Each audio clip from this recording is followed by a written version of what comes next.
So Genesis 4 through 7.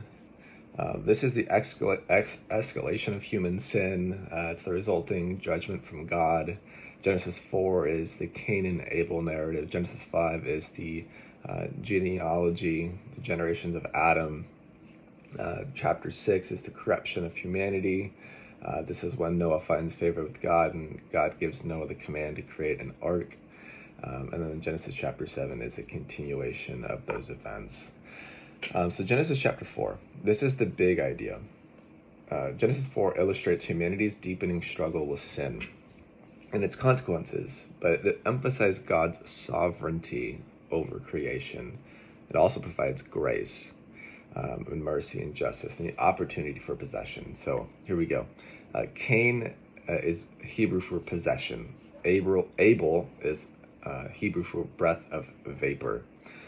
This is pretty interesting because Abel's life seems to be but a vapor. When Abel dies, Abel is replaced by Seth. And Seth took the place of Abel, who is the appointed one. And so in Hebrew, his name means appointed one. And this is good to know. From Seth's lineage comes Christ. From Christ comes Christians, those who believe in the name of Jesus. And so what we see right away is that Christ is directly connected to the lineage of Adam, man, first man, which is incredible. So when you read the genealogies of Matthew and Luke, when we read in Luke, it connects all the way to the person of Adam. It's incredible. So that's just in Genesis chapter 4. And so Cain, he is the epitome of sin. Sin is characterized as this type of animalism. Animalism means a behavior that is appropriate and fitting for an animal or a beast of that sort.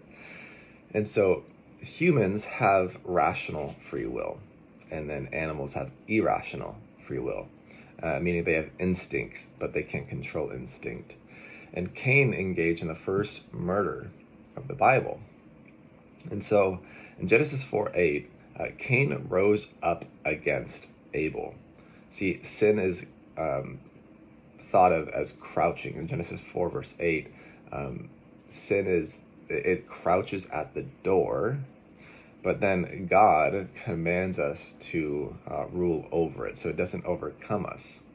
And so Cain is in this crouching, ready to go, sinning position.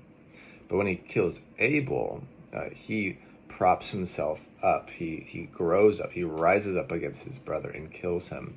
So to sin is to rise to the occasion of temptation and engage with it.